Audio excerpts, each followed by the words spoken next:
நீங்கள் சொல்லிங்க தாம்பரத்தில் ஒரு 1000க்கும் மேற்பட்ட வாக்குகள் காணாமல் இருக்குன்னு. ஆனால் கோவை தொகுதி தாம்பரத்தில் மட்டும் இல்லை, அதே மாதிரி கடையநல்லூரில் இதெல்லாம் நான் என்கிட்ட வந்த புகாரில் நான் சீஃப் ஏஜென்ட்டாக டிஆர் பாலுக்கு இருந்ததுனால ஒரு பூத் வைஸாக நான் போய் பார்த்துட்டு போனேன். சரி. அப்படி பார்க்குற போது இஸ்லாமியர்கள் வாழ்கிற பகுதியில் மட்டும்தான் இது அப்பேரண்ட்டாக தெரிஞ்சுது. அதே மாதிரி கடையநல்லூரில் ஒரு வார்டில் இருந்தும் 200 ஓட்டு டெலீட் பண்ணியிருக்காங்க. லோக்கல் பாடியில் போட்டிருக்காங்க, அசம்பிளியில் போட்டிருக்காங்க. இந்த பார்லிமெண்ட் எலெக்ஷனில் மட்டும் டெலீட் ஆயிருக்கு. ஒரு தோழர் அழுகுறார், நான் காலம் இவ்வளோ நாள் ஓட்டு போட்டேன், எனக்கு வயசு 70 இந்த எலெக்ஷனில் தான் எனக்கு இந்த மாதிரி இல்லை அப்படின்னு ஒரு இஸ்லாமிய தோழர் என்கிட்ட ஃபோன் பண்ணி அழுதார். காரணம் என்னென்னா, இது வாண்டனா ஒரு எல்லாருக்கும் பண்ணியிருந்தா பரவாயில்ல, ஒரு குறிப்பிட்டவர்களை அதுவும் முஸ்லீம் சொல்லும் போது ஊரறிஞ்ச விஷயம், பிஜேபிக்கு முதல் எதிரி அவங்க பார்க்கறது இஸ்லாமியர் முஸ்லீம்ஸ் தான்.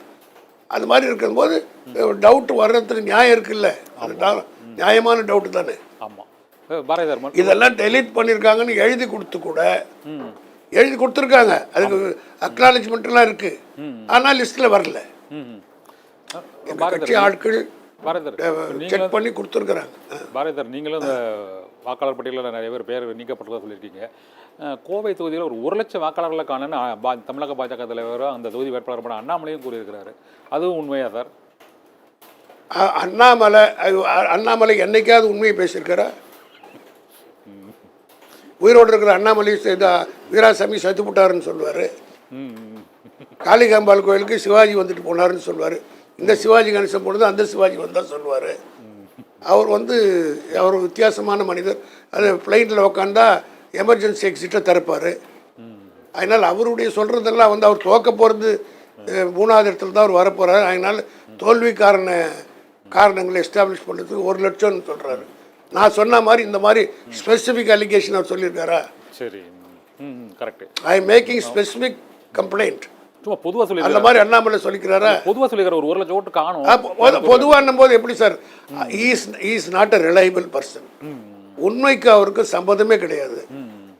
தப்பாக பேசுவார். அவர் பாடியிலே இவருக்கு ஓட்டு போடாதீங்கன்னு பேசுகிறாரு. அதனால் வேணாம், அவர் வித்தியாசமான மனிதர்.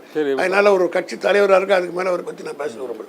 சரி சார், இப்போ இந்த வாக்குப்பதிவு தமிழகத்தை பொறுத்தவரை கடந்த முறையோட ஒரு 2% குறைஞ்சிருக்கு. இது யாருக்கு சாதகமாக இருக்கும், இல்லை யாருக்கு இது பாதகமாக இருக்கும்னு நினைக்கிறீங்க சார்? அது பொதுவாக பெண்கள் ஓட்டு அதிகமாக போல இருக்கு. சரி.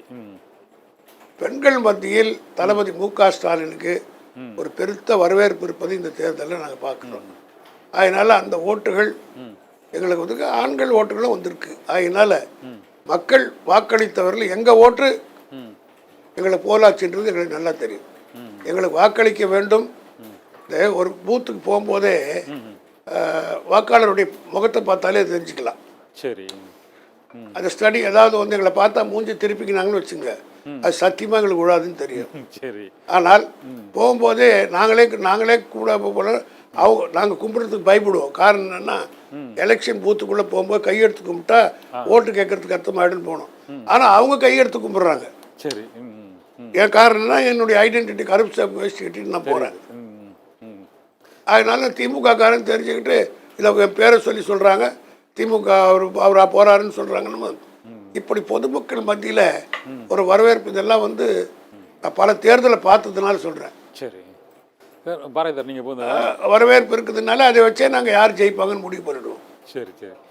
நீங்கள் இந்த அதனால் இந்த தேர்தலை பொறுத்த மட்டும் நாங்கள் பார்த்த வரையில் க்யூவில் நின்றவங்க, ஓட்டு போட போகிறவங்க எல்லாருமே எங்களுக்கு வாக்களிக்கக்கூடிய வகையில் நான் ஓப்பனாக சொல்கிறேன்.